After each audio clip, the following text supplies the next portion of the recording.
Hello, good night. Welcome to Legalize this 13th day of April 2025.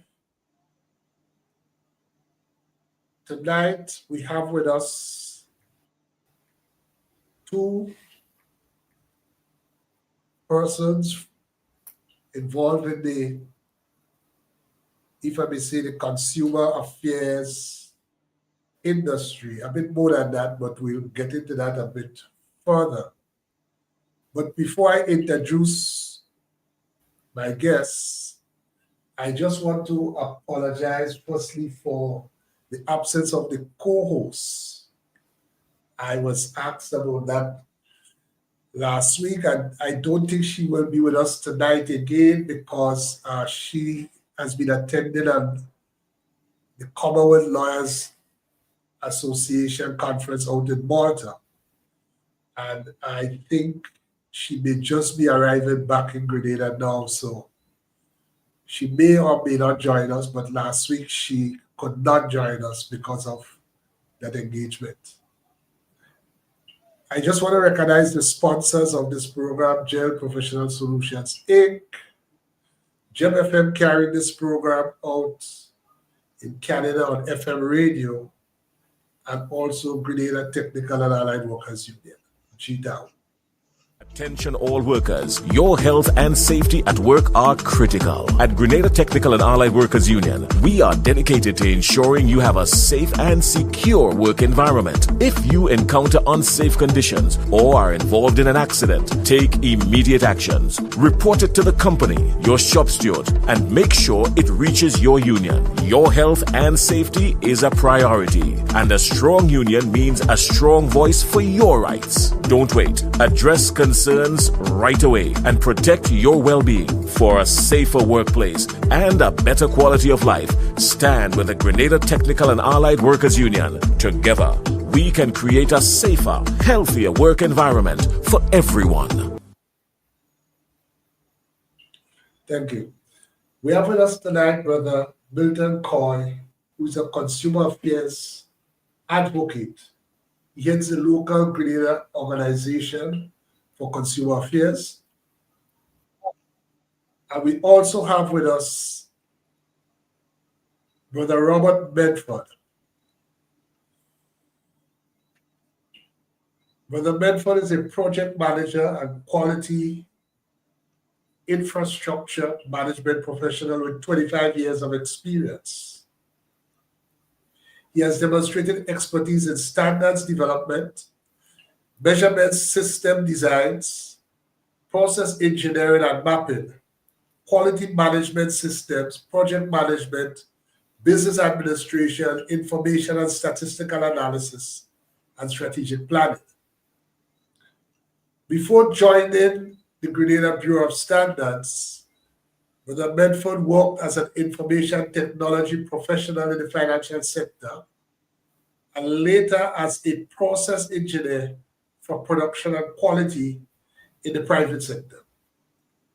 For the past 24 years, Brother Medford has worked with the Grenada Bureau of Standards and has served in various capacities. In his capacity as quality manager, he led the development and implementation of the Bureau's laboratory quality management system.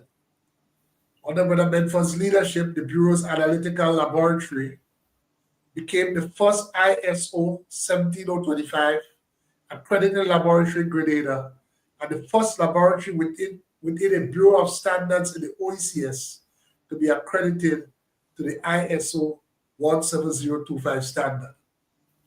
Brother Medford is now currently the director of Grenada Bureau of Standards and is now leading the expansion of the Bureau's portfolio of services and Grenada's quality infrastructure development. In addition, he's also a quality infrastructure consultant for SMEs, small, medium enterprises, and a subject matter expert for the Caribbean region on standards, metrology, quality systems, conformity assessments, and accreditation. Brother Medford holds a Bachelor of Science degree in Mathematics and Computer Science from UWI St. Augustine, Trinidad, and a master's degree with distinction in project management from the International University of Cooperation, Costa Rica. Welcome, gentlemen. Thank you for having us, and we say good afternoon, good night to your viewers. Yes, yes, yes. So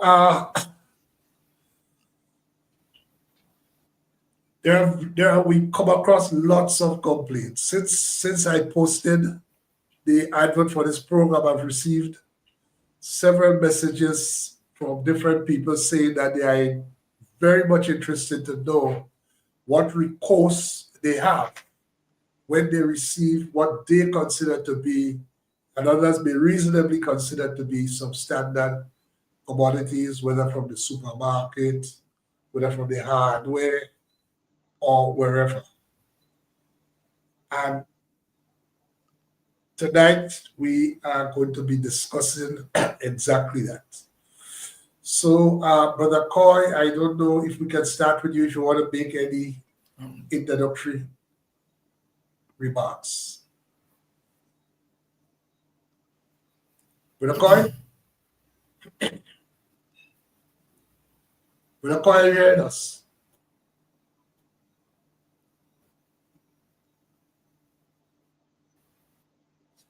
We seem to have a problem with Brother Coy. Brother Medford? Let's start. Well, good night once again, and thank you for having me on your program. As you mentioned, tonight we want to look at what recourse consumers have when they receive goods that they claim to be substandard, that would not meet their expectation, they have an issue with. And this is a common thing. And here in Grenada, we now have the Consumer Protection Act, which now gives consumers an avenue to lodge complaints with regards to services, products they would receive in the marketplace. Now, under the Consumer Protection Act, the act is enforced by the Consumer Protection Unit, which is in the Ministry of Labor and Consumer Affairs. Ministry of Legal Affairs, Labor and Consumer Affairs, I should say. That is where the unit is. But the unit works in conjunction with other entities such as the Grenada Bureau of Standards and other entities, PERC, NTRC, based on the nature of the complaint received. So there is now a mechanism in Grenada for the handling of consumer complaints. And the Grenada Bureau of Standards plays a pivotal role in that. Just a minute, please. Brother Coy is saying he's not hearing. Bentley, I wonder if you can just touch base with him.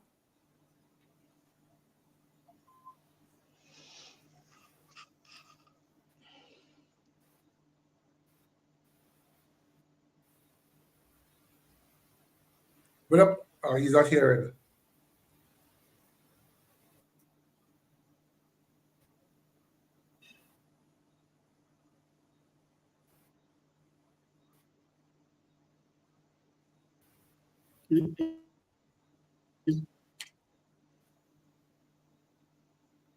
Is that better?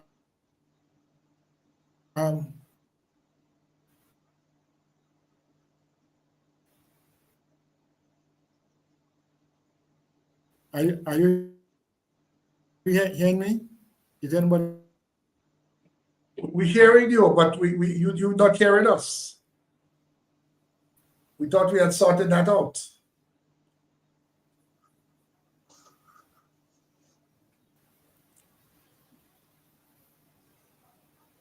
Is that the technical assistant will try to get in touch base with you. Of the screen, and it's buffering.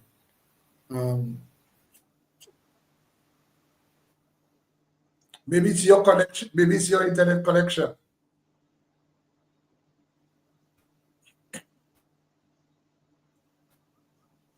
Okay, but let's continue still, because before we go into those details, we hear of the standards board, and there's an act which governs you.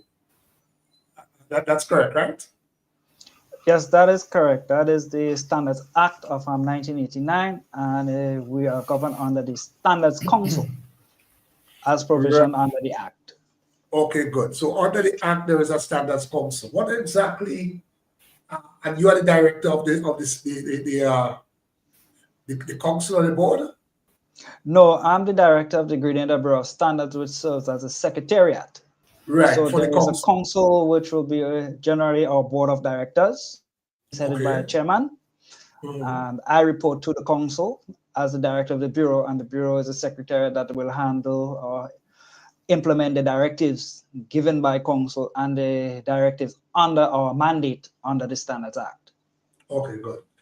And what exactly does the work of the standard the bureau what it does? Well, under the Standards Act of 1989, the Grenada Bureau of Standards is the entity responsible for the promotion and development of standards in the state of Grenada.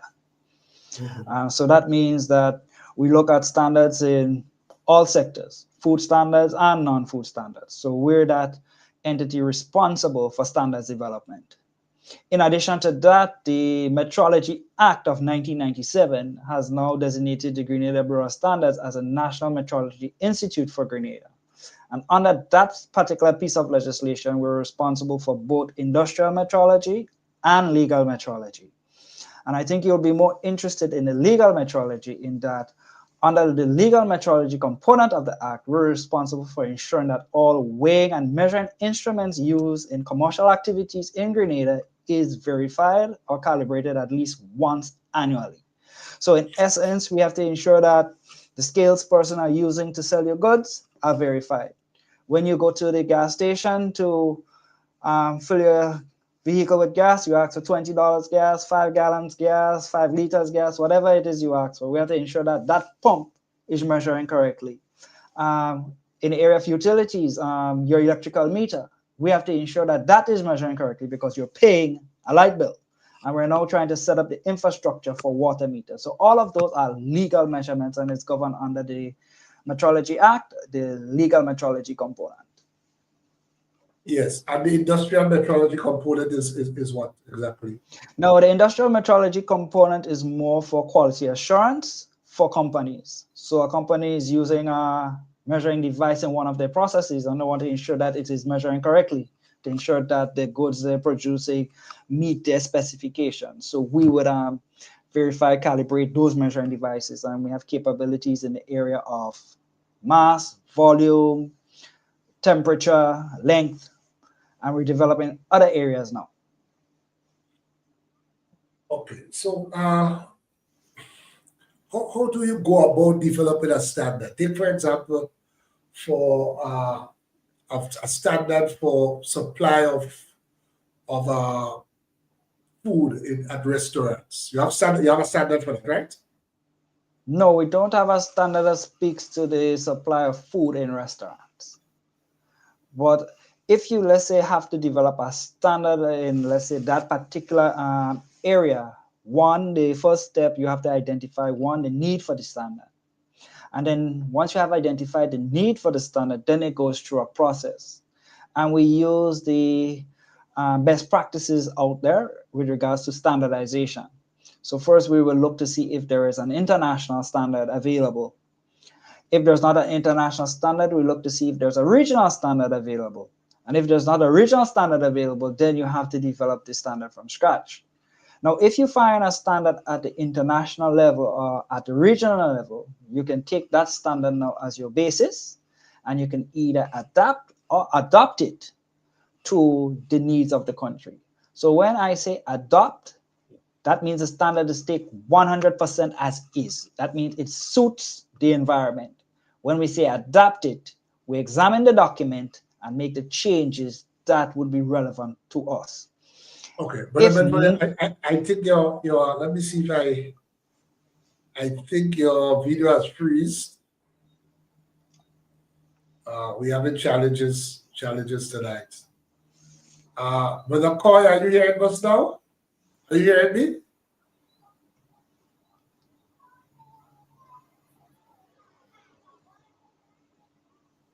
Brother Coy?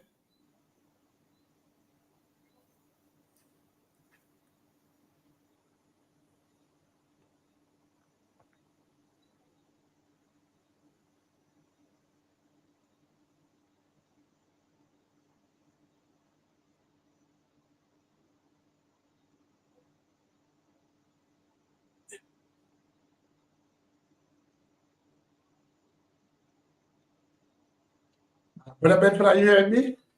Yes, I am. Okay, but your video has freeze. So it's ironic that we are discussing standards and we having these challenges tonight. Quite ironic. And we'll actually come on to whether you are involved, and you'll explain if so, and if not, then we'll have a discussion on that. If you are involved in standards dealing with electronic communication, and so just to go back a bit, you said first of all you have to determine whether there is a need for a standard. But I would have thought that with regard to the need for a standard for restaurants, that's automatic. I mean, obvious, sorry. We usually have a process that we follow. For example, the need for the standard, may have, let's say, a restaurant wanting to have a standard. You may have another industry wanting to have a standard. You may have another group wanting to have a standard. So then we have to make an examination as to the need for the standard, and then we will have to prioritize the development of the standard. Because standards development, it does take resources. It does take persons volunteering their time to serve on our technical committees, and these are the technical experts now that would examine the information in the standard to say, okay, this is needed, this is not needed. And at the end of the day, we have to agree on consensus that, okay, what we have put in this document reflects the need of the industry or the entities requesting the particular standard.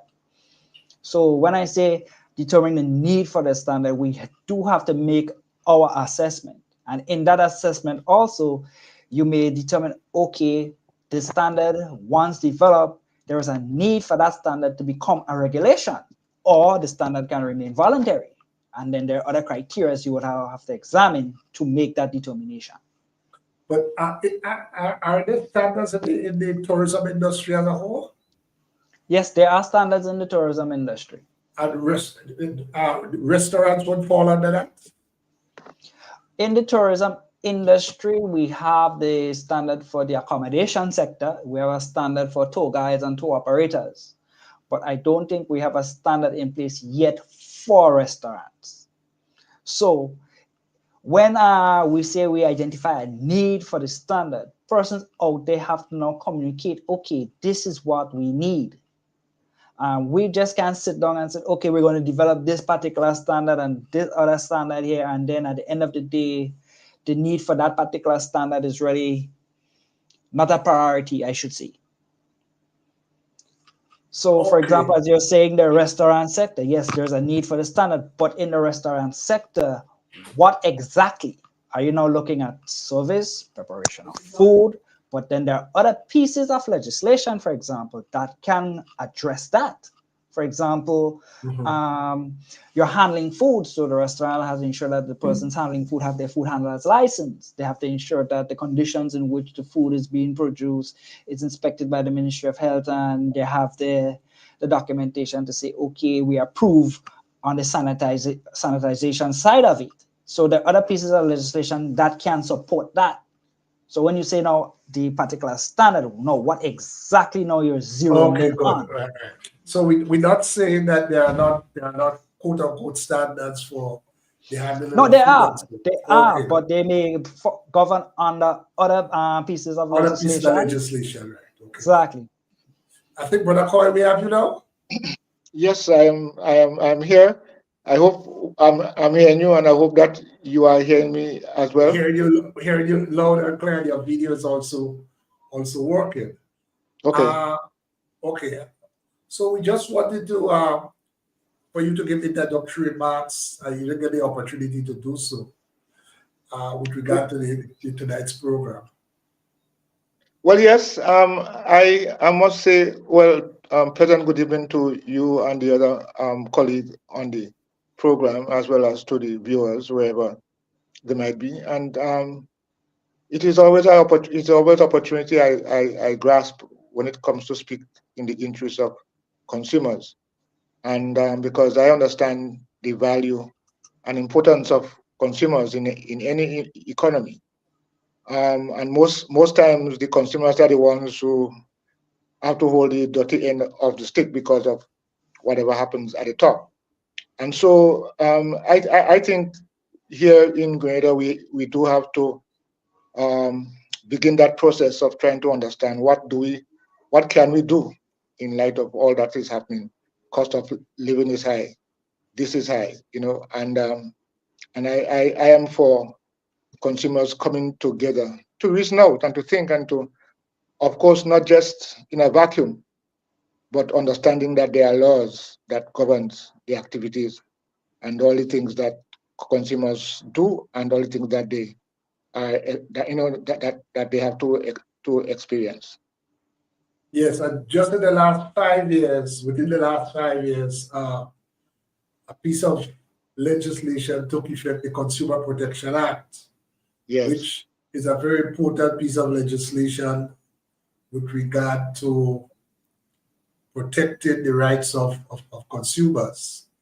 And given that you are the head of the Grenada Consumer Affairs Association, who are the persons, organizations involved in the Consumer Affairs organization? Well, first of all, let me say that GRENOCA, as it is called, was started in 2011 under the leadership of Lord Clarkson. Yes, and after a few years, she died, and I continued bringing people together. So that was then. Over the years, we have had people like, I'm just calling names of persons who were part of it. And even, well, I'm talking about Kenya. And of course, we have in Carrico here, I am giving leadership from this point of view. We have others like, Amber, who is also part of this whole process. But this whole process is not just coming from the Grenada organization. As a matter of fact, just not too long ago, in fact, which took effect on the 1st of February, that Cabinet had appointed me to be on the advisory board, and that, of course, is made possible because the law, the act, requires some things to happen, and that is one of them. There has to be an advisory body, and of course it sets out how and who, in terms of that. One of the things that the law also requires is what we have tribunal, and that of course is what it says it is. There are people who would have complaints, and of course that will be part of the complaints procedure. So I'm saying that the law really, the act really puts things in place. And so I'm not just coming from the standpoint of NGO. I'm also speaking from the standpoint of a member of the advisory board, which really would want to direct and govern the whole consumer affairs issues here in Grenada. Okay. Brother Medford, you there? Yes, I am. Yes, we're not getting your video though. Yes, so you started off briefly mentioning the relationship between the Bureau of Standards and the Consumer Protection Act and the various bodies set up under the Act. Prior to the coming into being of the Act, and as you know, it took effect in 2020, although it was a 2018 Act, but it actually came into force in 2020. How was standards dealt with? So let me give you a concrete situation. Someone goes to the supermarket and you purchase an item, and then you have an issue with the item and you try to read the directions and you realize that the directions are Spanish or German or French or Chinese, would that be considered a violation under the Standards Act? Under the Standards Act, that will be considered a violation of one of the technical regulations that we have in place, which would be the labeling of prepackaged goods or the labeling of prepackaged foods, depending on which item you have bought. That is a labeling standard, and under the labeling standard, it indicates that the items are to be labeled in the language of the country, and in Grenada we speak English, therefore the items have to be labeled in English when offered for sale to the consumer. So if somebody picks up an item that is labeled in a foreign language, then that contravenes the technical regulations that we have in place for the labeling of prepackaged goods or prepackaged foods.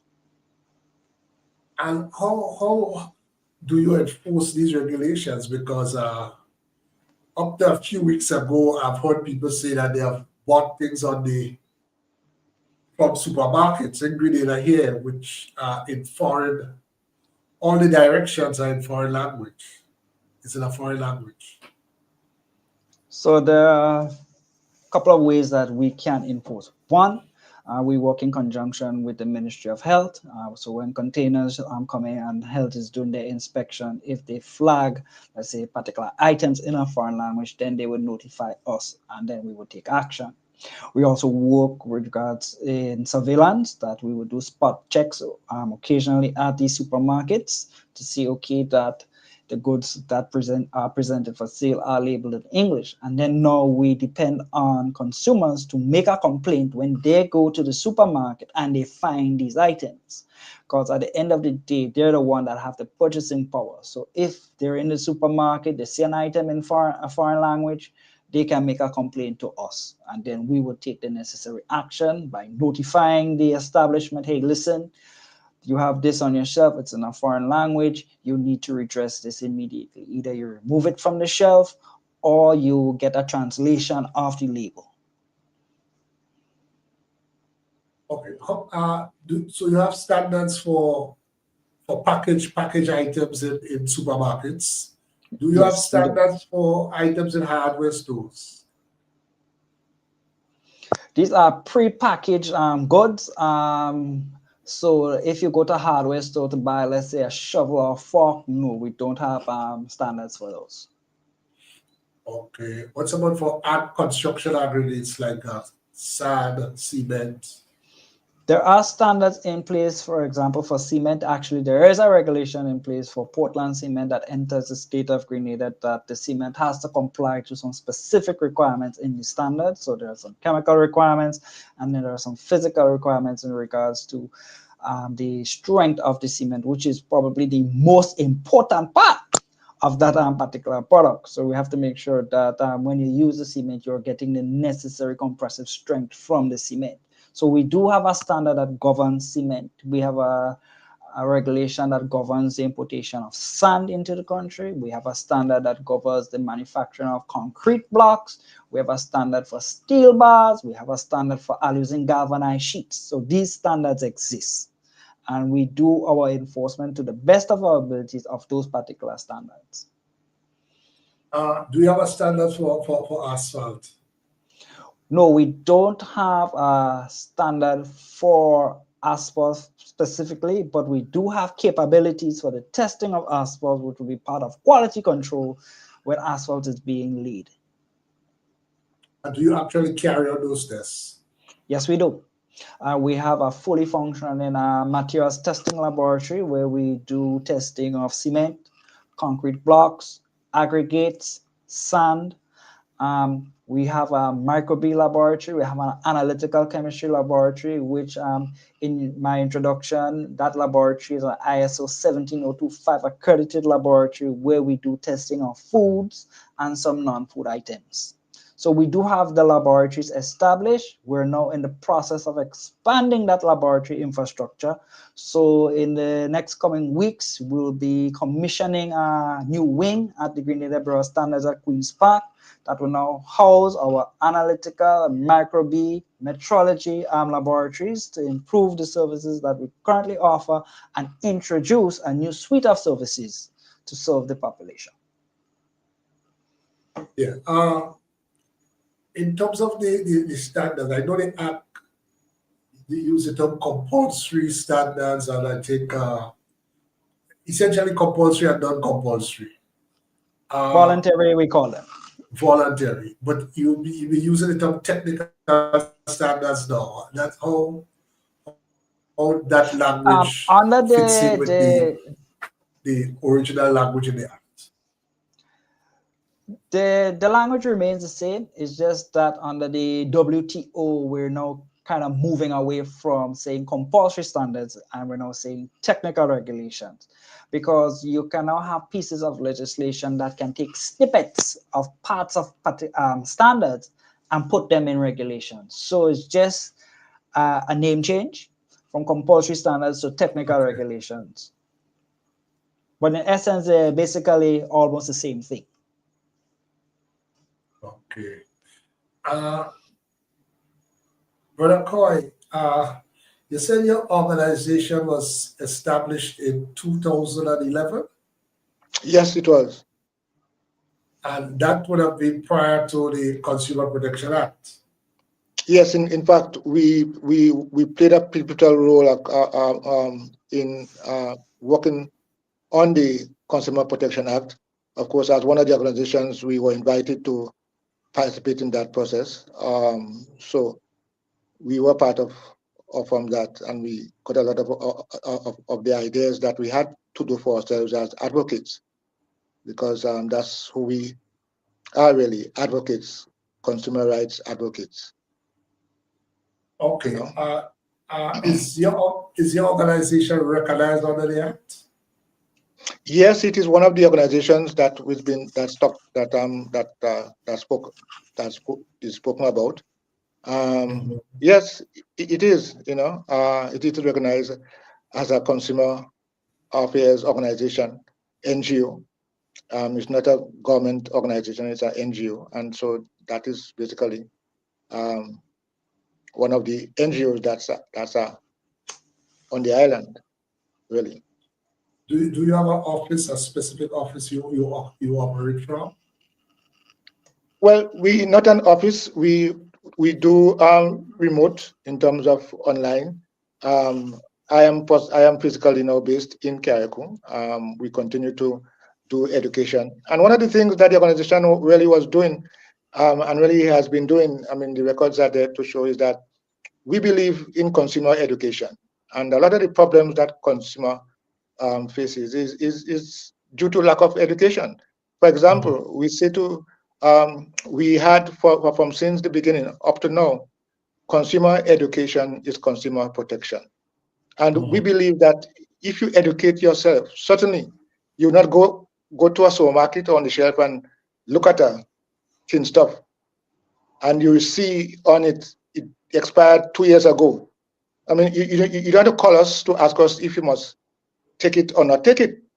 So once you educate yourself, consumer education is consumer protection, and that is in so many ways. I've just given that as an example per se. But yeah, we've been trying to educate. We've been educating because we brand ourselves as consumer protection advocates. We go to schools. We have held in the past. We have held meetings in various locations throughout Grenada. You know, so that's basically where we are as far as those things are concerned. Okay, and you are part of the advisory board. Yes, which yes, is, I was. Which is the board to advise the minister in terms of consumer affairs. Consumer affairs, yes, yes. Okay, I know there is a consumer affairs office that is supposed to be established under the Act. I know it is established because, in fact, for this program, we had reached out to the office to try to get someone to come on to this program, but they said there was no one available at this time. Have you been working along with this Consumer Affairs Office? Well, yes, certainly. It's we are planning, in the process of planning to actually have our first board meeting, which would be in a couple of days or weeks or week or so. But Are you talking yeah, about the advisory committee when you say the first board meeting? yes. Yeah. So at least those things have to be. The Consumer Affairs Office was functional, was in place a while now. The advisory body is coming in now to kind of fill the gap that was that the Act requires. There ought to be a Consumer Affairs body as well as a tribunal. So so that is what is happening. We are just getting into the process of, as I said, we haven't had our board meeting as yet, but at least that's part of the process in going forward. Right, and the tribunal is not set up as yet, or has it been set up? It is in the process, as far as I know, it is in the process. Because there are criteria that needs to be followed according to the Act. And the tribunal is the one that will deal with it's supposed to deal with complaints, right? Complaints. As far as you are aware, has any complaint through the Consumer Affairs Office proceeded to resolution?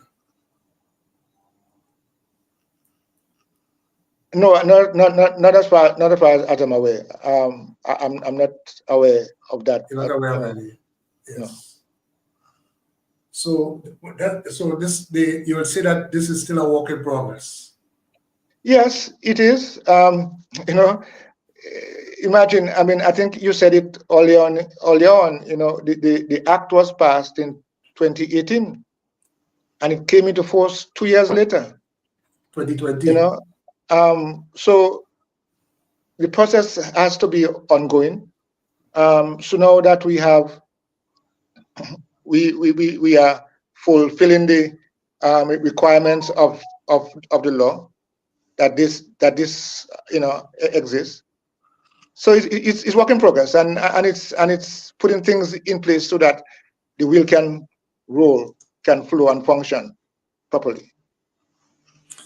And the tribunal is expected to be a pretty powerful body because it will almost have the powers of a court. Yes. Mm-hmm. And its orders are more or less binding. There's some legal teeth to it. Mm-hmm. And it is supposed to be headed by legally trained people. Yeah. Mr. Medford, are you with us still? Yes, I am. Okay, good. We're not seeing you though. That's just part of the disadvantage that we have. Technology fails at certain times. Okay, good. You were mentioning that you have certain standards, and I think before we came on, you were mentioning that maybe you have over 100 standards. Yes, we do. We have over 130 standards published, and those are Grenada national standards.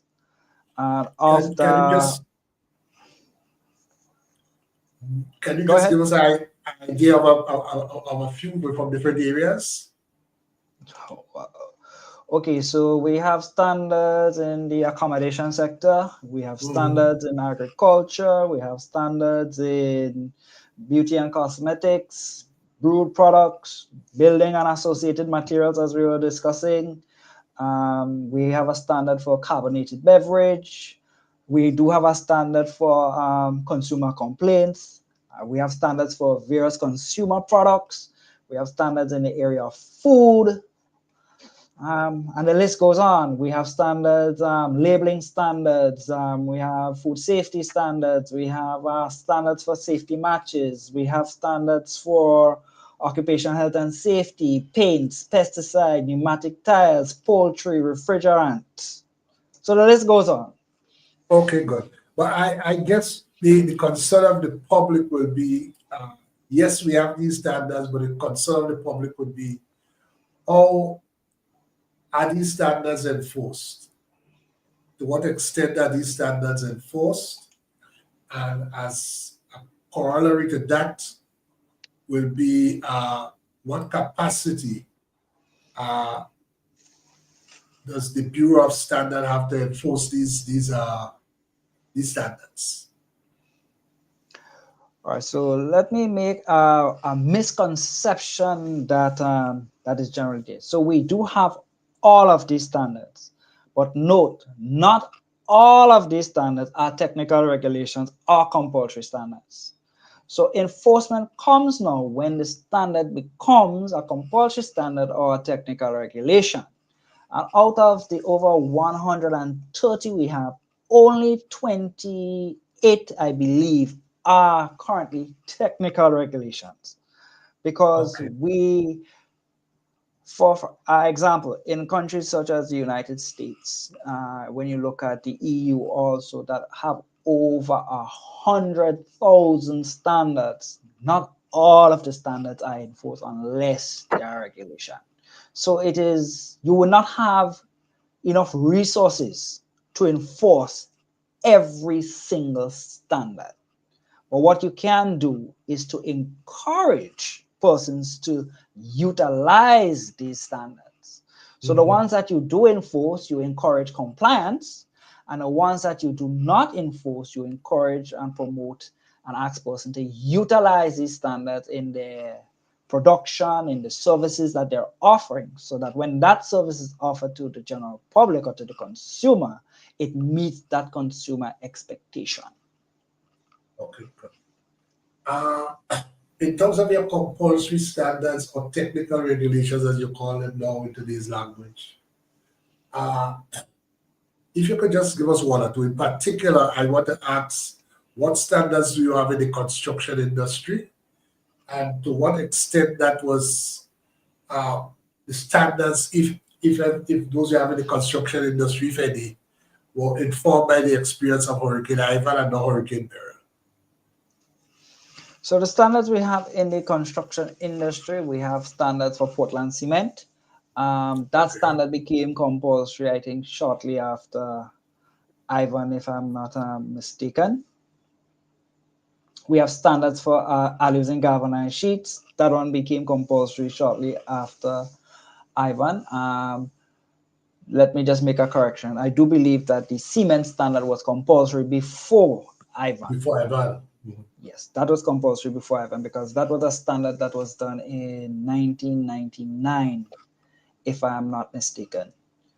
Then we have the alloys and galvanized sheet standard that came into place. We have the hollow concrete block standard that came into place also. And then we have a regulation for aggregates, in particular sand, that came into place also.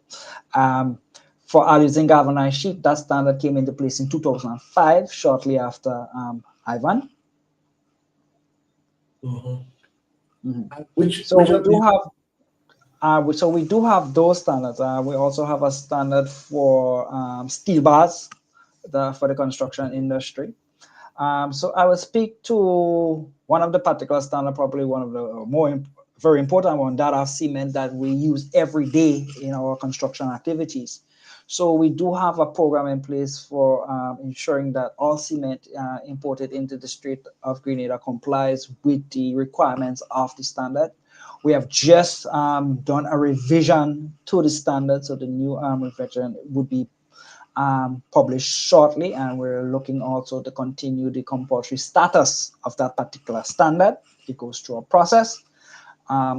So cement coming into Grenada, we take samples. As I said, one of our labs is our materials testing laboratory, and we do have capabilities in that laboratory to test the cement on the physical parameters, especially the compressive strength and the setting time of the cement. So we do have a program to ensure that when you do go to the hardware store, the cement that you're buying, it has been examined and it complies with the established standard. Okay. What's about engineering services? No, we don't have a standard for that speaks particularly to engineering services. So if you're looking at engineering services and you're looking at the construction process, there are some best practices that you can follow as a consumer, as a homeowner, somebody who's doing some form of construction. Even if you're a contractor, there are some best practices that you can follow. For example, if I'm building my house and I order from, let's say, one of the companies, concrete, ready mix concrete, and my engineer tells me, okay, the concrete needs to be of a strength of, let's say, 4,000 psi for my decking. As a consumer, I have to ensure, okay, is the concrete mix that I'm receiving, is that meeting the 4,000 psi strength as what is recommended by my engineers? You can call the Grenada Bureau of Standards or Materials Testing Laboratory Division to say, okay, listen, they're pouring concrete for me on this particular day. We can go on the date that the concrete is being poured. We take samples of the concrete, we cure it, and we do the tests. 7 day, 14 day, 28-day tests to see, okay, the concrete would meet that 4,000 psi that you have ordered. But this is now a consumer, or educated consumer, as Mr. Coy say, listen, we need to make sure that our consumers are at the point that, okay, they know their rights, they know what is available to them. So as an educated consumer, hey, listen, I can make my check. So they can request that particular service from us, and then if something is amiss, then they have grounds for a formal complaint. Certainly. Okay. Mr. Coy, you wanted to come in? Yes, I wanted to say here that consumers are the ones who have to take those actions and take decisions into their own hands. We have to bring our consumers to a place where we are conscious. We become conscious about the things that we consume and add value to it. And so this is the kind of support that has been taking place, in terms of with the Bureau of Standards. We have always been closely working with them to ensure that standards are kept, and of course people are aware, as I'm saying, educated about what their rights are as consumers. Okay. So you say that a big part of the process is really advocacy, education, so that we have better informed consumers. Because if we have better informed consumers, they would ensure that these things are enforced. They will play their role. Yeah. Yes. Because Brother Medford, I wanted to ask now, because I started by saying what people will be concerned about is the capacity to enforce. What's the size of your staff? Currently, we have a staff of 24. Okay. A staff of 24, and of course, I guess you have people involved in testing, administration, and you have field officers? Yes, we do. We have a legal metrology inspectorate that goes out into the field. So we do have field officers. We have a officer that is stationed at the St. George's Port. He does examination against the regulations we have in place of goods coming in. So we do have field officers.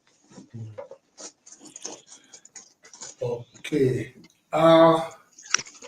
So you have an educated consumers, and when I call it stress that advocacy, education, and I guess you'll agree that, Brother Medford, that plays a big role, because informed consumer really is the best enforcer of the required standards. Yeah.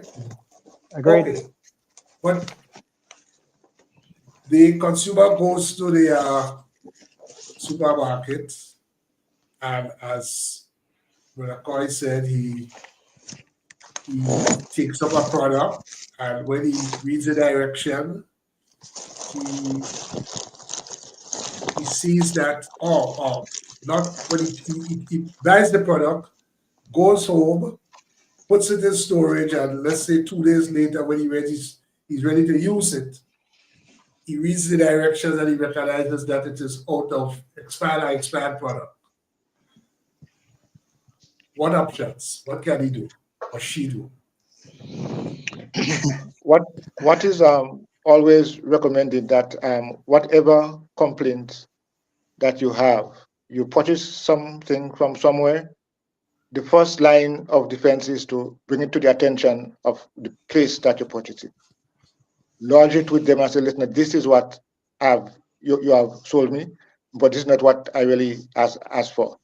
Now, most times there might be a kind of back and forth. The supplier may not want to just say, okay, all right. And it may have to be taken further. So you have to know those steps. So you take it there, and the supplier does not respond in any positive way. Then you go to the Consumer Affairs Office. Yes, and lodge a complaint. Then the Consumer Affairs Office has people who would look into those things, investigators, and I mean, in that regard. And then it goes up the chain. If it needs to go to tribunal to get for it to be resolved, okay. But that's generally the process, and that's what we want to encourage a lot of people. But unfortunately, a lot of times people do not have the patience to wait. The system seems to be rolling slow. So that is a challenge in terms of what's about getting to it. One impediment, one obstacle I think many people have is you may not have a receipt for what you buy. How that works. Yeah. You have to show proof of purchase. I mean, and most people, we don't have a culture of keeping your receipt. Sometimes you don't even get it. So all these are things, if people know and become aware, listen, let me take my receipt. That's my proof. In the event that anything happens. Okay, and what's about the supplier who says to you, listen, I don't give back money, we could give you something else? Well, different businesses have different refund policies. Yes. Some might say, well, take it on a case-by-case basis. But we would want to encourage that there has to be some policy. So if I know I am going to buy something from this place, but I know that they have a policy that says they're not giving me back if I'm displeased or something went wrong, I will not go there. I'll go somewhere else where I know I can be justly and fairly treated. That is why it's important to know these things. About your policy. People need to meet each other halfway, I feel, and I don't think consumers should be suffering this kind of pain because of some dissatisfaction. Okay, but isn't there a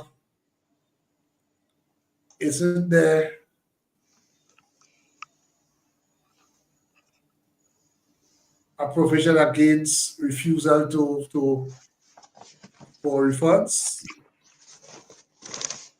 You're not clear on it. At some time we'll get that. Okay, at some time we'll get somebody who actually practices consumer law to come on the program. It's a pity, Grenada, but people don't really specialize in many relatively narrow areas. Yeah, because of the smallness of the market. So it's kind of difficult to get someone, but hopefully we'll get someone who can go into more details with regard to the Consumer Protection Act. But I know as an advocate, you would know that you know of the tribunal, you know of the advisory office and the education process. Brother Medford. Yes, I'm here. Yes, I'm here. someone is asking whether you have a standard for water. Yes, we do. We have a specification for packaged water, and then we have a code of practice for the production that will deal with the source of the water. So yes, there is a standard for packaged water. For packaged water? Packaged water, yes. Okay, but I suspect they also speak about Dawasa provided water. So under the as I said, there are other ordinances. So there's a public health ordinance that would cover domestic water. NAWASA, for example, they do have their laboratory where they would do their quality control, and they would have to have their reporting requirements through the Ministry of Health to ensure that all water supplied domestically meets the required standards for safety and consumption.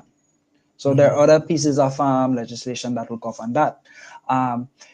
For the Grenada National Standards of Packaged Water, we're ensuring that water that is produced and packaged locally and water that is imported, that is packaged, meets the requirements of the standard. That will also look at safety for consumption. And once it meets those requirements, it's offered to the public for sale. Because remember, water is consumed by everybody, and persons may not drink the domestic water. They may more drink bottled water or spring water, whichever source it comes from. So we have to ensure that once a consumer consumes such a product, that it is safe for consumption. So there is a regulation in place, and that is one of the regulations that is enforced by the Bureau. We do have our analytical chemistry lab, and we do have our microbiological lab that does the full suite of services to ensure that once you pick up that bottle of water on the shelf, it is safe to drink. So there's a lot of things that happen in the background that happen quietly that protects consumers. So through some of these regulations, there is that protection that is given, because you don't want an outbreak where half the population, the majority of the population, comes down with something that is consumed that they got from packaged water. So we have to ensure that we protect the health of the nation. Okay, good. Regarding your standards also, tell me these following areas. I suspect some of them you don't have any standards for them and you're not responsible for them. The financial sector. No, we don't have standards for the financial sector. So, but that will be mostly in terms of regulating them, and if one of complaints regulating. So then that you do have GAFIN. Okay. I can speak to that. The legal sector. If you're looking at lawyers and legal practitioners, no specific standard to the legal sector. Right, but you have the Legal Profession Act and you have the General Legal Council. Yes. That if so you have other has entities that will govern. Yeah. Right. For example, so the engineering sector, we don't have any specific standards, but I think there's some work being done in that area with regards to code of practices. But then you now have the Grenada Institute of Professional Engineers, which is an association which has a membership that can give some governance, I should say, to their memberships, who would be the engineers. Right, and then you also have, if I may ask, public utilities, electricity company, where you have a role, you said, in that. Yes, but, we do have a role, yes. So you have PERC, Public Utility Regulatory Commission, that will look at your water and your electricity. For telecommunications, you have the National Telecommunications Regulatory Commission, which is the NTRC, that will look at that particular sector. Under the Metrology So, Act, I would speak to the electricity supply of electricity. We would have to look at the meter that is used to do the measurements, because you're paying for electricity. We have to ensure that that measures correctly, and we do have a mechanism, and we work closely with Grenada. If a customer or consumer feels that the meter is not functioning properly, we do have a mechanism to get that meter, test and verify that meter, and inform the consumer of what the results are.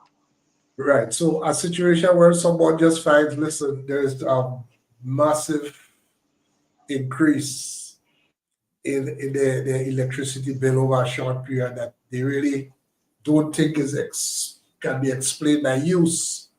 I think as it stands now, what most people will do is call Grenlec, right? Yes, as But Mr. Coy correctly said, the consumer first course of action is to get in touch with or make a notification to the entity involved. So right. you have an issue with the electrical meter, you call Grenlec as your first line of action. And if needs be that, okay, listen, I do really and I strongly believe that the meter is the issue, we work in close partnership. So Grenlec would call us. We would arrange with our field team with the Grenlec team to visit the premises, remove the meter in the customer's presence, tag it, send it to the laboratory, have it tested, supply the results, and then Grenlec takes it from there. Because remember, the meter belongs to Grenlec. Yes. Okay. What about electricians? You have a standard for them?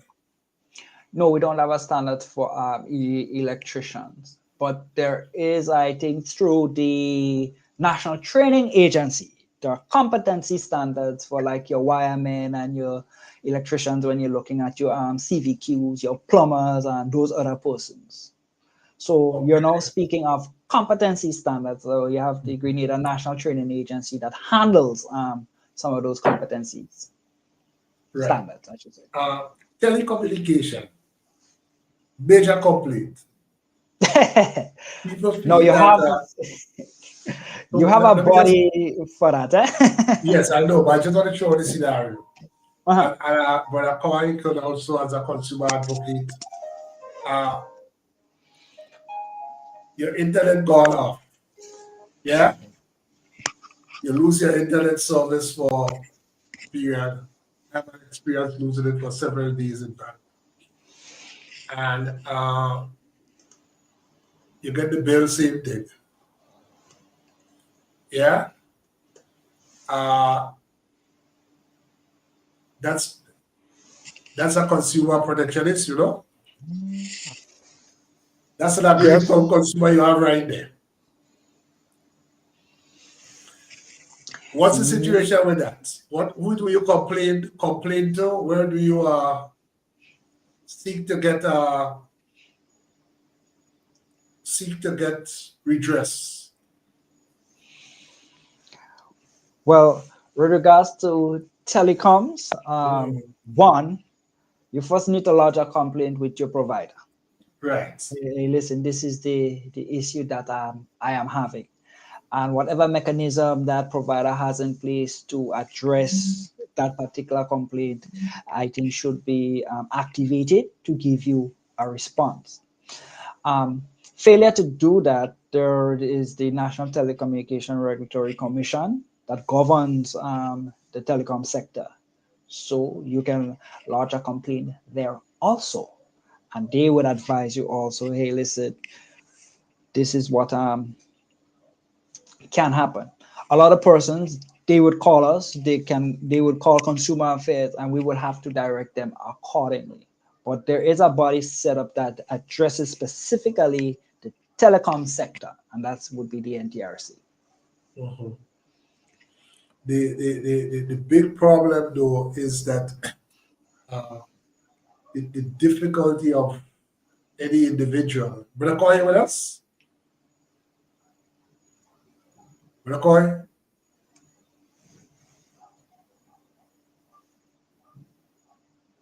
We seem to have lost him for a while. the difficulty of any individual being able to get redress from these bodies, I can tell you that it's not easy there.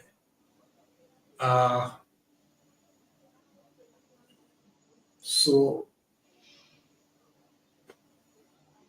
it's an area, Brother Coy is not with us, but it's an area where collective effort of consumers could be one area that consumer advocates as Brother Coy could consider. So just to go on a bit, we look at public utilities. We look at electronics.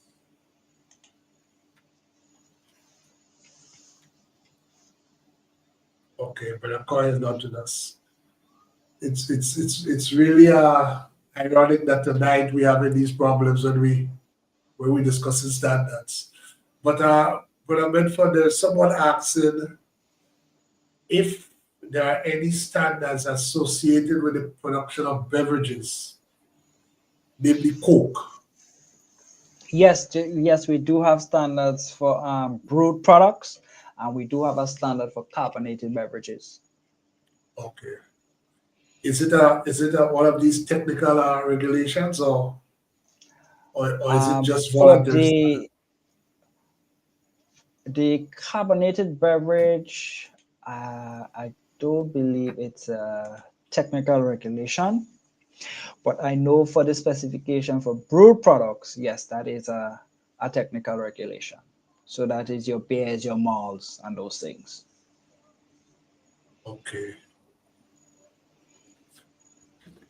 Okay, so at this time, I just want us to recognize the sponsors while we see if we can just fix some of the technical problems. Gel Professional Solutions, Gel FM carrying this program on FM radio in Canada, and also Grenada Technical and Allied Workers Union, GTAL. Attention all workers, your health and safety at work are critical. At Grenada Technical and Allied Workers Union, we are dedicated to ensuring you have a safe and secure work environment. If you encounter unsafe conditions or are involved in an accident, take immediate actions. Report it to the company, your shop steward, and make sure it reaches your union. Your health and safety is a priority, and a strong union means a strong voice for your rights. Don't wait. Address concerns right away and protect your well-being. For a safer workplace and a better quality of life, stand with the Grenada Technical and Allied Workers Union. Together, we can create a safer, healthier work environment for everyone. Okay, welcome back. Okay, we have not gotten back Brother Coy. For viewers, we just invite you to put any questions or any comments in the chat, and there's also a telephone line, telephone number.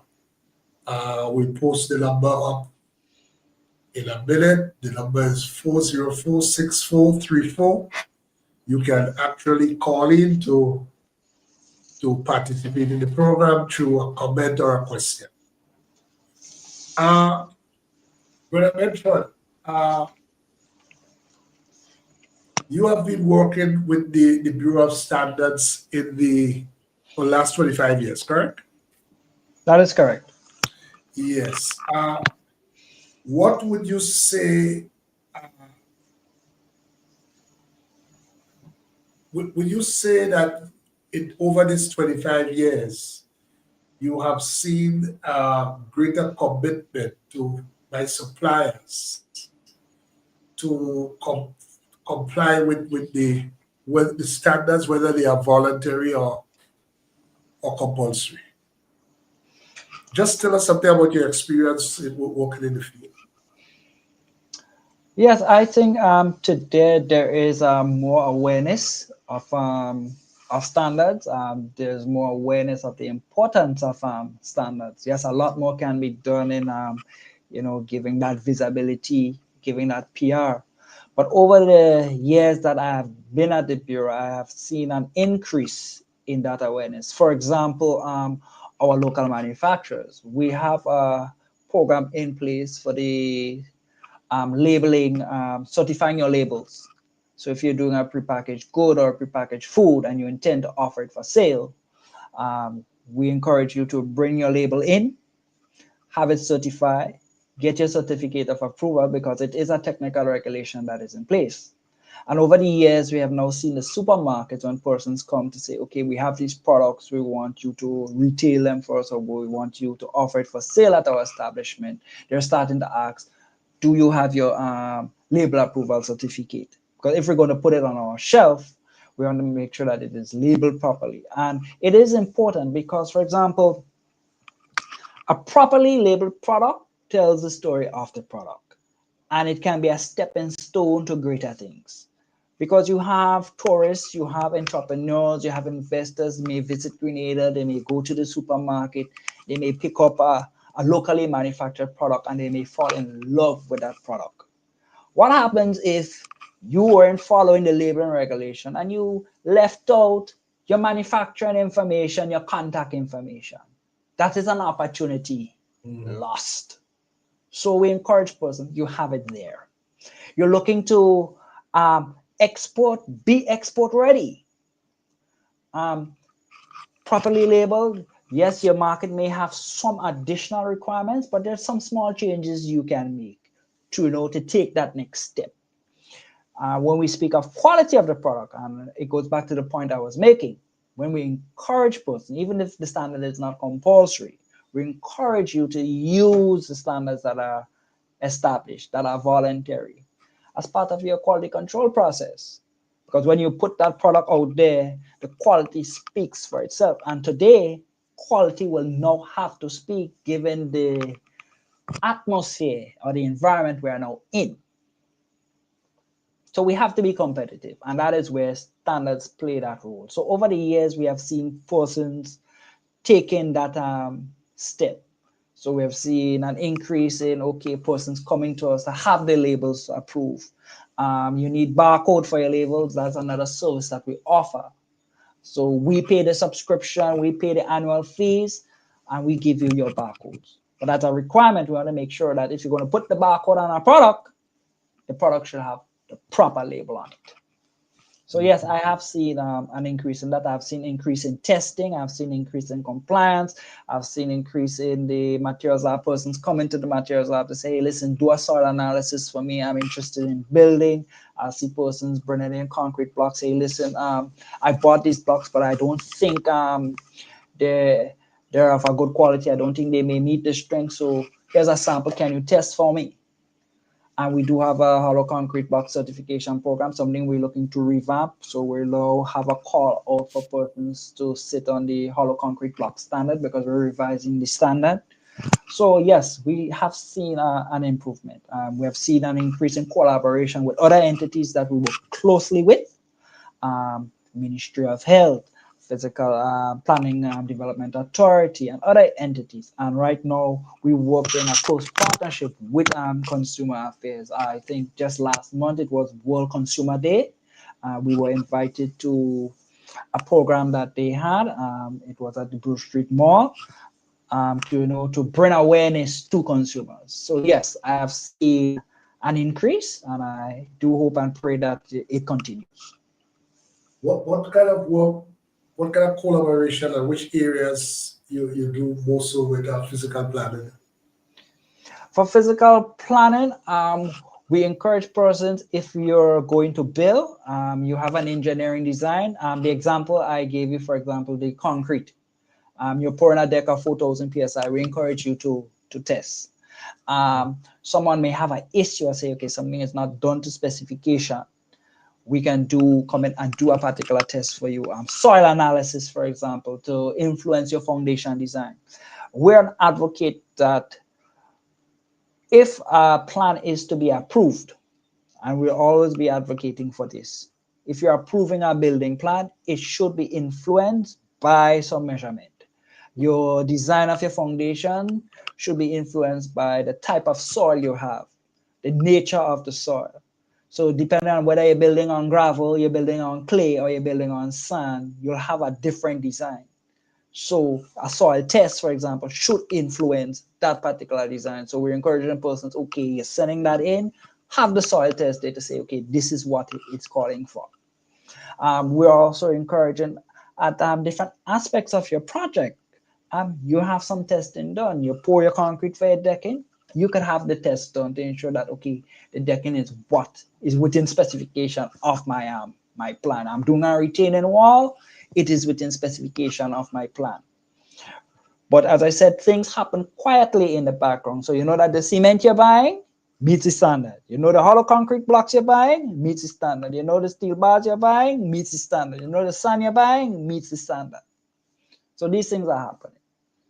So we're continuing to have these collaborations, these discussions to see how we can strengthen what is existing to ensure that standards play the role it has to play, and that we have the conformity assessment. And when I say conformity assessment, I'm now talking about the certification and testing to ensure that, okay, we're meeting the specifications of those standards. All right, we lost Brother Coy for a while, but let me see. I think he's back with us.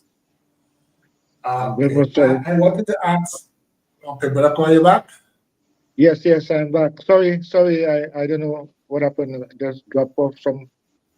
Okay, good. I particular was directing a particular comment to you, but before I do that, Brother Medford, do you have any standard regarding vehicles?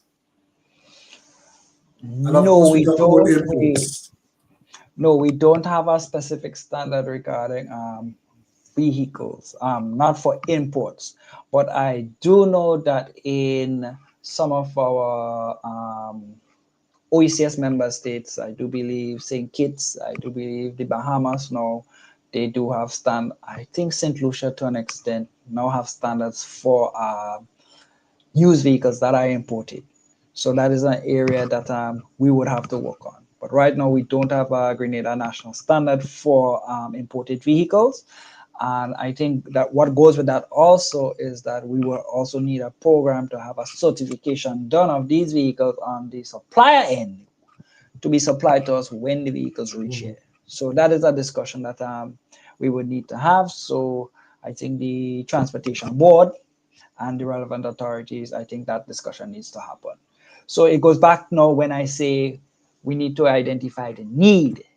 So you see the persons out there, the consumers out there, the entities out there have to bring that, okay, this is a need. We need to have standards in these particular areas, because remember, at the end of the day, it is these persons, these technical experts that would have to sit on the committee, and we will have to get a wide stakeholder grouping, as many persons as we can that the standard would impact to contribute. And there are other mechanisms to involve consumers in the standards development process, which we can touch on a bit later. But that is how it functions, and that is the process. So yes. And just for completion, with regard to what's about education, provisional education services. Education service. So we have the Grenada National Accreditation Board that deals with education services, the accreditation of educational institutions and their programs. They also look at verifying that, okay, the certificate or the credentials you have comes from an accredited university or establishment. So they would do those checks, because you have a lot of online programs out there that, are not backed or not accredited. So they do that due diligence. So we have Grenada National Accreditation Board established to provide services in that area. Other things, we have some standards that may speak to such services, like, for example, childcare homes, for example, and what they do offer. So we may have just a few, but when you talk about core education services, we have the Grenada National Accreditation Board. Okay. Brother Coy, we're talking about in particular the issue of telecommunication services, your cell phone, your internet, cable, and so yeah. And a frequent complaint of people is that they may lose the service for a period of time during a month, but then it doesn't reflect. That lesser service is not reflected in the bill. In the bill, You know, yes, you can make a complaint to the provider, but I know sometimes even getting in touch when you call on the phone, you have to go through this and go through that and go through that, which is really a barrier in itself. And I was just saying it may be an area in which consumer advocates, consumer protection advocates, they want to look at, because I know that is an area of complaint, and sometimes people feel almost unable to really do anything about it. You have to throw up your hands. What's your comment on this? Yes, I do agree that I have been getting that kind of complaints as well. I mean, this has not been an issue just now. It's been when we were just coming along, you know, there had all these changes in the telecommunication industry and sector. And so there has always been the complaint about the what you pay for is not what you get. And, with all these new things that's coming up. But what I think can happen now is that we need to um, let the telecommunication authorities in all the islands be aware of this kind of concern, because it's not only us here in Grenada. I have colleagues in different islands, and they also talk about the unfairness and the concerns they have about the telecommunication industries. So I'm saying we need to probably bind together and really get them to get us to ourselves rather to understand, because in truth and in fact, when we enter into a business arrangement with people like the telecommunication industry, it's a contract. Do we understand the contract that we entering into or have entered into? Again, all this is education. I mean, so that we can not be fooled and taken for a ride. The contract is a contract, and of course, even the act talk about a contract. And it talks about unfair terms and contracts. Yes. So I'm saying, let us get to understand what contracts we are entering into. But because we so need the service or want the service, that we forget all those things to check and make sure that this contract meets our needs and so on. But the contract, examine the contract that you enter into. I mean, you might not understand everything, but get assistance to understand what does this contract means and what are my rights and what are my responsibilities, basically. So again, it comes back to the whole need and importance of being educated about it, and they will continuously take us down the road when we don't know. And it's sad.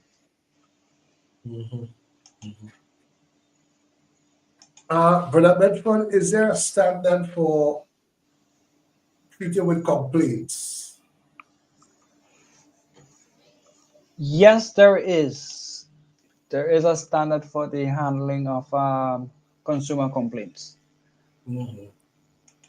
And the standard will speak to receipt of the complaint all the way to its resolution. So it will outline, okay, the best practices that you should follow, and it will differ based on the nature of the complaint or based on the nature of the entity. So some entities would have procedures for the handling of complaints in their entities, and it could be that those procedures will develop upon some guidance from the particular standards. For example, at the Grenada Bureau of Standards, we have a complaints procedure. Under that complaints procedure, we have our KPIs that we would establish. Okay, Complaint comes in, we document it, we verify the complaint, we send it to whichever is the relevant department. Does it affect what aspect of the operation and what needs to be done?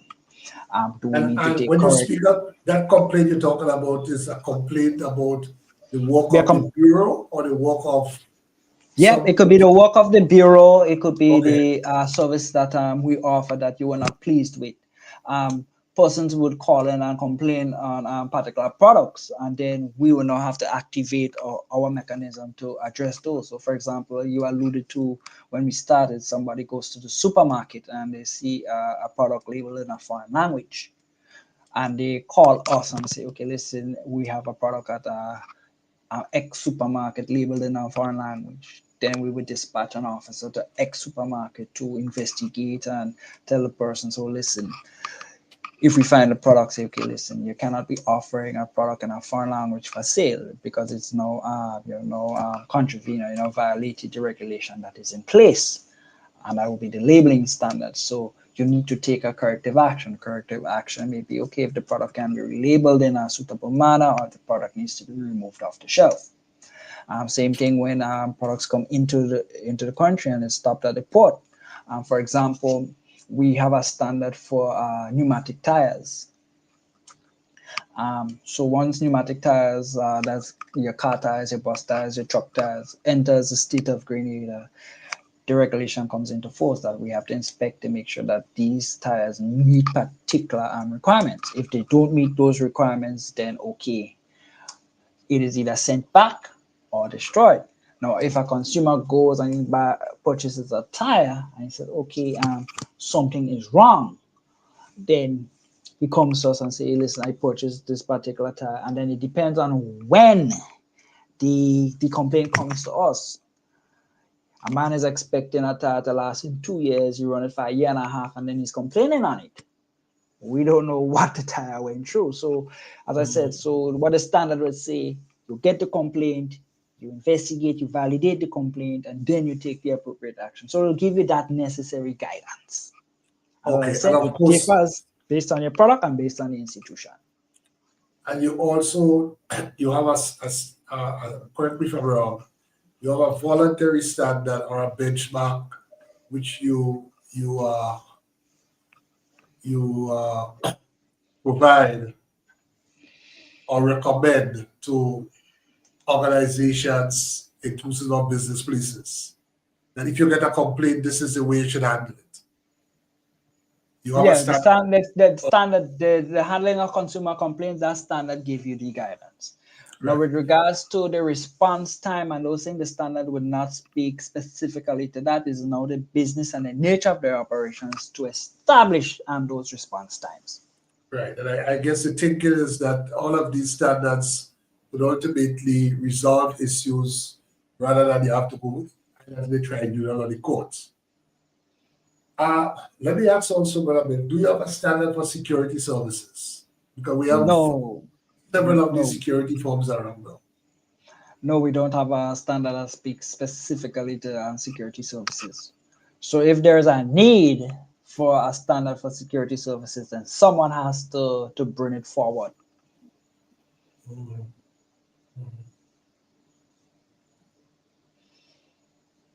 Someone is asking, are there any records or statistics that show that the standards are met by those institutions? What is the policy on used tires imported for local consumption? Well, for used tires, So two questions. mhm. Okay, so answer the used tires one first. So with regards to the policy on used tires, so there is a regulation in place for used tires, and under that regulation, it now outlines the requirements that the used tires would have to meet in terms of the labeling requirements and in terms of the physical characteristics of the tires. Now, once used tires come into the country, we do 100% inspection. There is no sampling as we would do with new tires. For used tires, it is 100% inspection of the tires entering the state of Grenada, and that is a labor-intensive exercise that is carried out by the Grenada Bureau of Standards. So we check every single tire. and those that are found not to be compliant with the standard are not allowed entry into the state of Grenada. So you either send it back or you destroy it. And what's the experience in that area?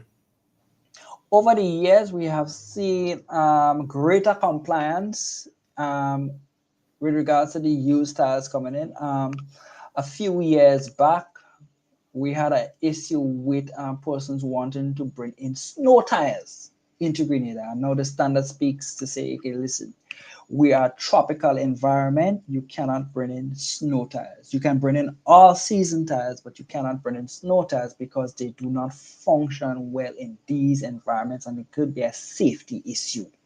So we have now seen greater compliance to the importation of used tires. Yes, you would find the rejections here and there, but that has decreased over the years because persons are now understanding the requirements, and then it is a business implication to them in that, okay, listen, if I buy a bad set of used tires and I bring it to Grenada, it's either it's going back or it's being destroyed and I'm going to lose my investment. So in my best interest, I need to comply with the standard. With the proper tax.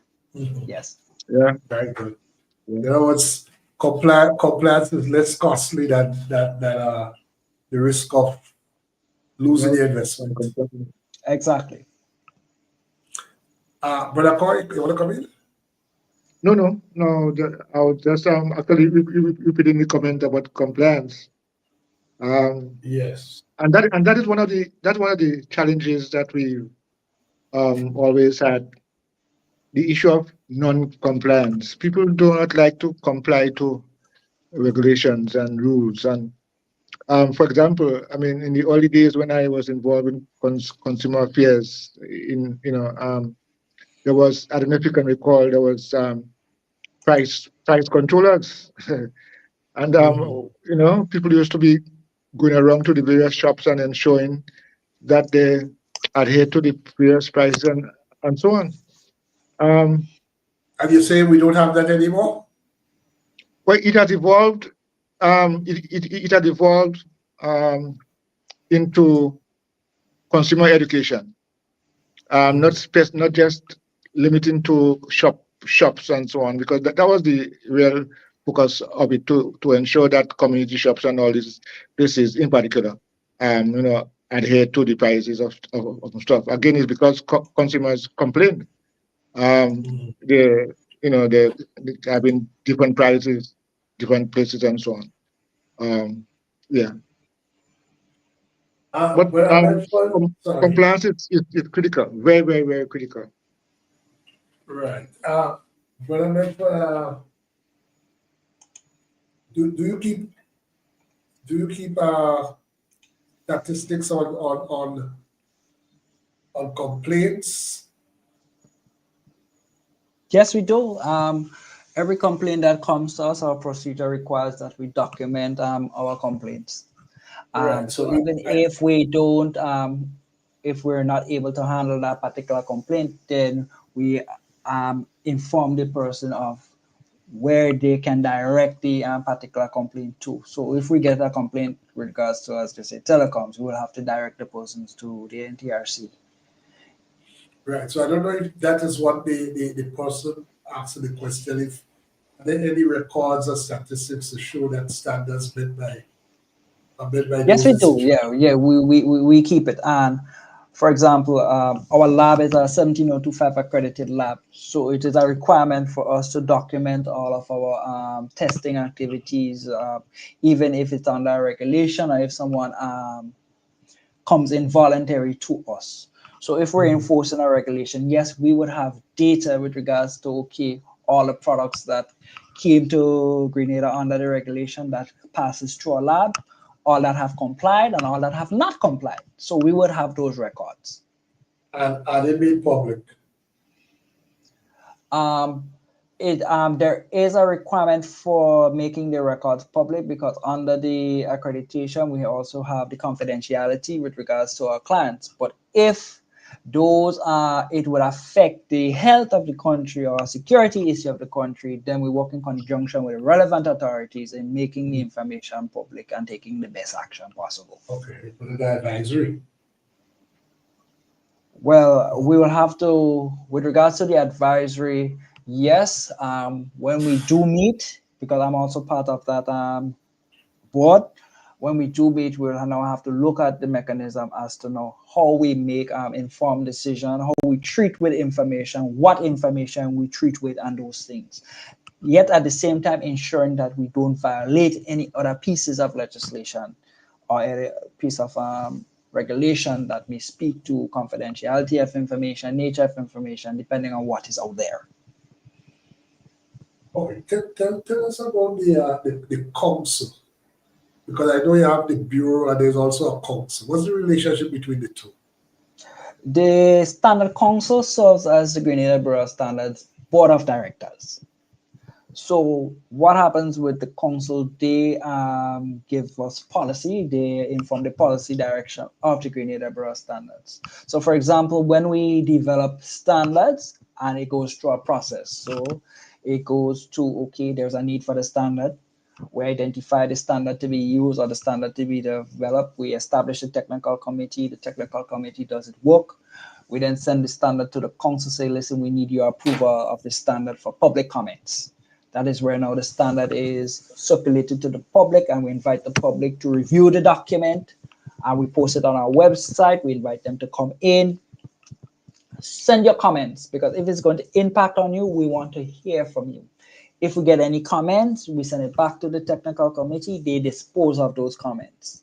And then it goes back to the council, say, listen, we have followed the process. We now need your authorization to make this, publish the standard, to make it into a Grenada national standard. And the council gives that approval. So they're like the final sign-off authority on the standards.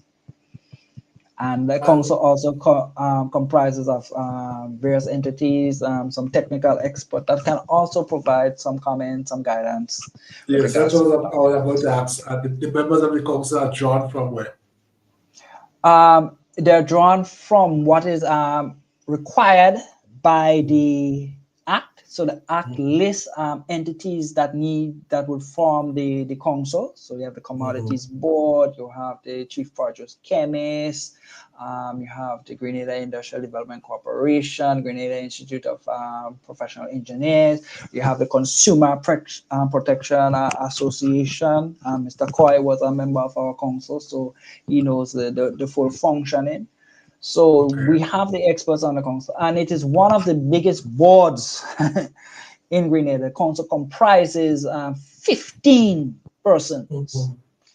And the reason why the council comprises 15 persons, because back in the day, before my joining the bureau, the council served as, one of the technical committees that did a lot of the technical work. But now we have the industry experts that comes in, but we still have those technical capacities on the council to guide. Okay, good.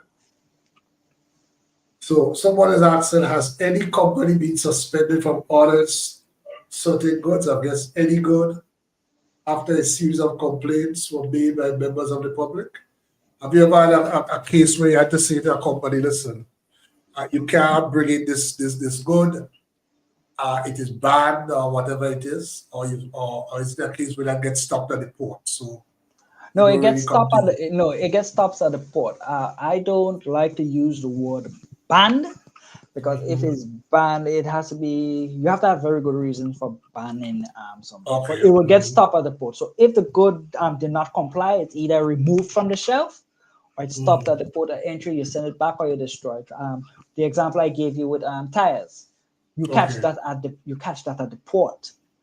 And I think Mr. Coy would agree with me. I think when you're talking about goods our consumers are not satisfied with, at the end of the day, and this is something that we always see, the consumer has the most power.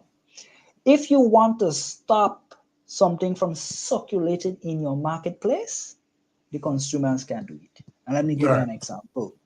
If I have product A that is offered by company B, and consumers are not satisfied with product A. And consumers decide, okay, listen, we're not ever going to buy product A again. Company B will never bring product A. And you don't even have to put a regulation in place for that to happen. Mm-hmm. So as I said, at the end of the day, the greatest power lies with our consumers. And an informed consumer is a powerful consumer. All right. In other words, you leave it up to the market. Exactly. The market can regulate itself, and it's the consumer that would do it. Okay. Yes, indeed. But for that to for the market to do that, you have to have a free flow of information. Otherwise, you'll have what economists call perfect market conditions. Yep. And Yeah, I think so- Mr. Coy has been advocating that since, an educated consumer. Mhm. That's the most important piece in the puzzle of consumer protection, education. Education. And then that consumer now drives the standards also. It drives the person supplying, hey, listen, you know, I really need to comply with the requirements of the standard if I need to keep my consumer base. So it is true, then you get compliance. It is true, then you get, okay, we need standards here, we need standards there, because this is what we are demanding at the end of the day.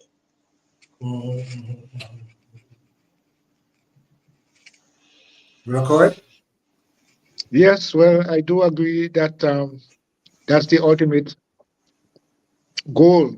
Really, is to one is to, you know, if one looks at the act, and it is interesting that the act says this You act speak of is to, the Consumer Protection Act, right? yes, the Consumer Good, Protection Act. It says it is intended for promotion and protection. And I recall, you know, in the days when discussions were being held in regard, the idea of promotion, we have to have a plan to promote the education. So it's not just to protect. So it is also to promote the interests of consumers. So And the so, long title of the act says it is an act to provide for the promotion and protection of of consumer interests in relation to the supply of goods and the provision of services. To ensure protection of life, health, and safety of consumers, the establishment of a Consumer Affairs Office, the establishment of the Consumer Affairs Tribunal, and for connected purposes. yes. You know, so That's what they call a long title of the act. That's what it says. yes. So the point I'm making is that it is also for promotion. So we have to promote consumers' interests, and it may require several things. Suppliers may also need to know about what can happen and what cannot happen. It's not only consumers being educated, because I mean it has been proven several times or seen several times that suppliers do a kind of shortcut things. I mean, you know, unscrupulous things. And who suffers? The consumers. So I'm just saying these things have to, one, consumers have to know, because they have a responsibility to know and to, you know, take charge of what they consume, as well as the suppliers and businesses need to understand that they have some moral responsibility to be ethical. You know the goods not up to the standard, but you keep it there. I know. I mean, you have to explain to the people who are going to be consuming it what it is. That's why at times you see in some stores and markets, people put goods that are not up to standard aside and tell customers this is what it is. You know, so you have to be knowledgeable on both sides. Yeah. But Medford, there is a practice of, you know, understand? Yes, I'm here. Yes. You earlier we spoke about keeping receipts and so. And Brother Coy, of course, made the point that when you have to prove that you purchase the item at the particular supplier you are seeking to have it returned to. But I know there's a practice when I'm not practice, I've seen it several times. You get a receipt and maybe within 24 hours, all the writing on it suddenly disappears, no longer legible. Is there any standard with regard to that? But first of all, you I don't know if you have come across what I just mentioned. Yes, I've come across it, but not in the 24-hour time period. Sometimes Okay, a couple of days. 24 But there is, might be just but 5 I do minutes. believe under the Consumer Protection Act, I can't recall the particular section, but consumers are entitled to have a receipt that is legible, that they can keep in case they need redress. With regards to the paper and the ink quality, I don't think it speaks specifically to that. But I think as a responsible supplier, or as a responsible entity providing a service or a product, you should ensure that, okay, if I'm producing a receipt to a customer, let me produce a proper receipt. I know that in cases of your policies with regards to returns, with regards to guarantees, your consumer must be informed, or it must be placed somewhere where they can see what your policies are.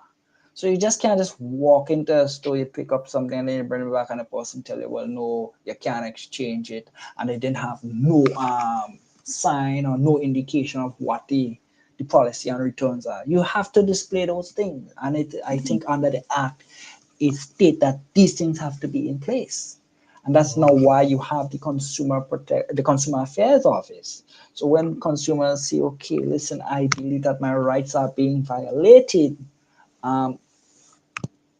they have an avenue to go to.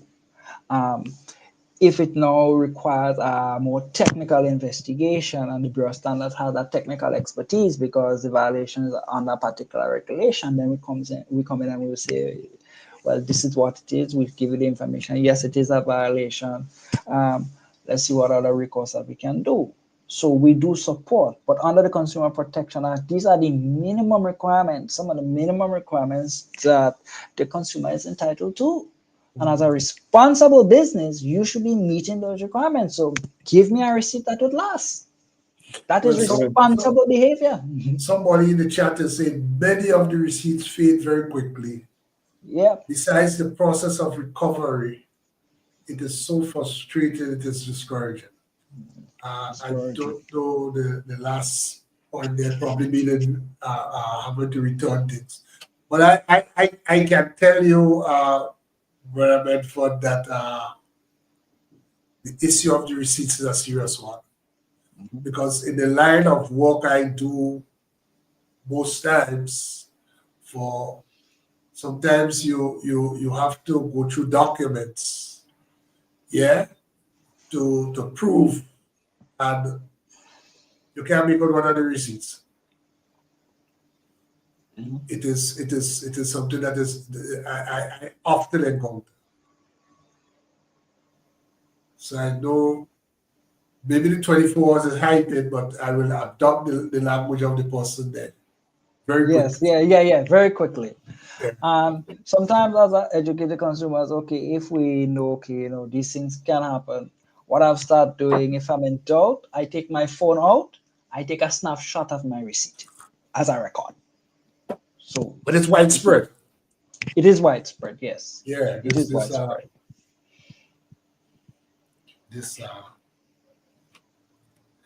Okay, I haven't seen any other questions. I just want this before we end, and before I invite closing, remarks, just again to point out that the co-host, I guess she could not make it. As I said, she was out at an international conference, law conference. So hopefully she will be back with us on the next program, which will not be next week, but week after. Firstly. Secondly, I just want to state that on Wednesday, the Caribbean Court of Justice, the CCJ, will be celebrating 20 years since its formation. And as you know, this is a very important institution that has developed in the Caribbean to repatriate our ultimate court. It has not happened in every country, but it's a work in progress. 20 years is a significant period of time. Maybe sufficient time for one to review how effective that institution has been. So on the 16th, there will be Norman Manley Law School in Jamaica. I know there will be a special lecture, and we hopefully will circulate the how it can be viewed through this network. And I know that there will be other programs this week, including the program that Robert Ferguson does on a Monday on GBN.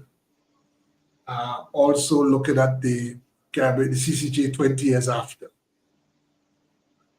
So I just want again to recognize the sponsors of the show, Gel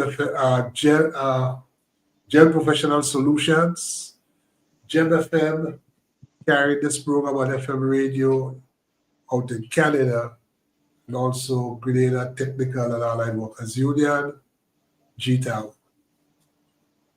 Attention all workers, your health and safety at work are critical. At Grenada Technical and Allied Workers Union, we are dedicated to ensuring you have a safe and secure work environment. If you encounter unsafe conditions or are involved in an accident, take immediate actions. Report it to the company, your shop steward, and make sure it reaches your union. Your health and safety is a priority, and a strong union means a strong voice for your rights. Don't wait. Address concerns right away and protect your well-being. For a safer workplace and a better quality of life, stand with the Grenada Technical and Allied Workers Union. Together, we can create a safer, healthier work environment for everyone. Yes, welcome back.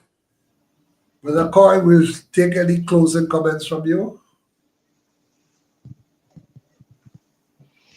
You are muted.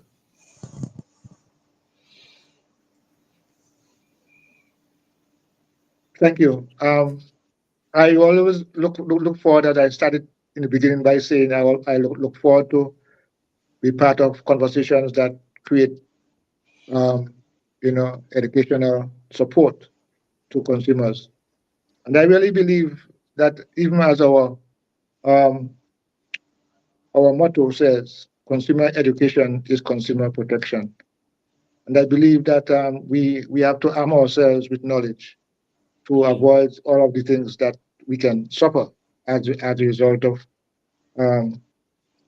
consumer practices that are not in the interest of consumers, practices that are not in the best interest of consumers. And so I again continue to appeal to all of us at very early stages, help us to understand, what our rights as well as what our responsibilities are.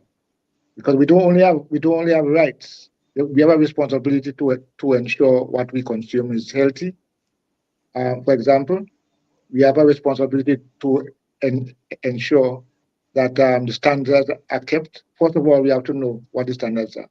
So it's something that I think we have to take on actively, aggressively, to ensure that we get to know the laws, get to know what our rights and responsibilities. And that's where I want to leave my comments for this time, that knowing our rights is our responsibility, as well as consumer education is consumer protection.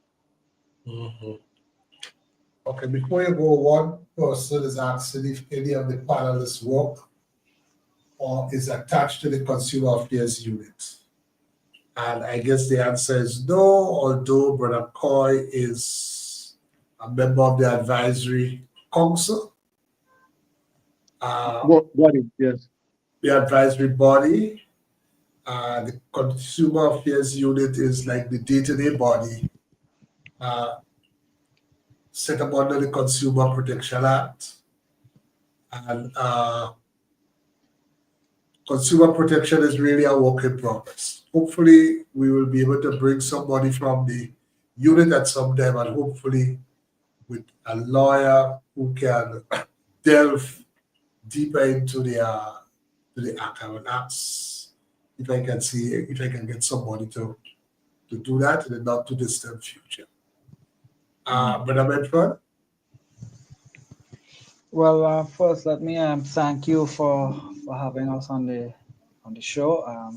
I think informing the nation, informing persons with regards to consumer protection, with regards to the right of consumers, with regards to standards and quality is very important.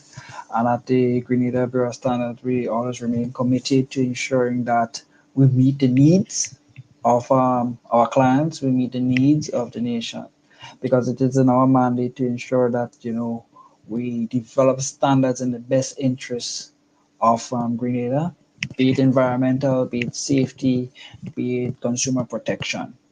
So at the Grenada Bureau of Standards, we do have a committed staff. We do have a committed team that work very hard in the background to ensuring that, we offer some level of comfort, some level of protection with regards to the standards that we have in place, be it voluntary, be it the technical regulations. So our standards in food safety, for example, is very critical.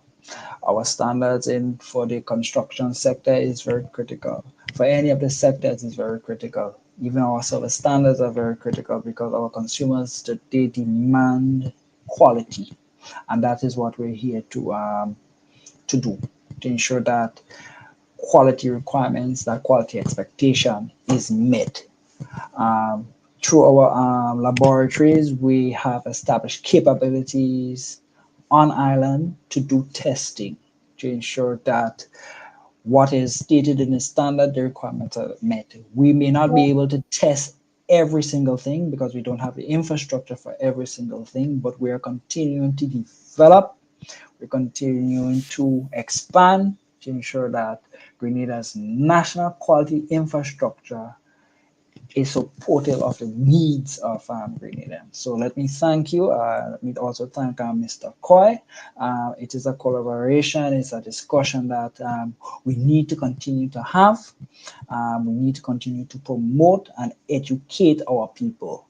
Educate them what standards are out there, how it is important, what you can use, what services are available at the Grenada Bureau of Standards to grow your business, to ensure you have a quality product and to give you that opportunity to expand.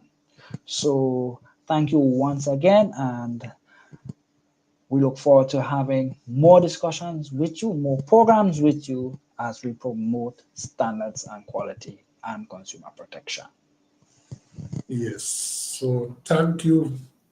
Thank you. Both of you, Brother Medford, thank you very much for agreeing to appear and actually appearing, and the same to Brother Coy. I just want to point out that consumer protection is an expanded area. The Bureau of Standards really is the first main brick, if you may say, in this area, but every consumer in every field of economic activity there is, well, if not in everyone, but in many fields, you can find an agency, a tribunal that one can take any grievance, any complaint that you have, be it, we know the role of the Bureau of Standards, we have the Consumer Protection Act now, and you have GAFIN in the field of financial services, Public Utilities Regulation Commission in the field of telecom, in the field of public utilities, NTRC in the field of telecommunications. You have the medical board, the pharmacy board. You have the General Legal Counsel, the engineers. There is literally someone you can make a complaint to if you are aggrieved as to the quality of product or the quality of service. There will be, and there are presently, gaps in terms of the ability to provide redress.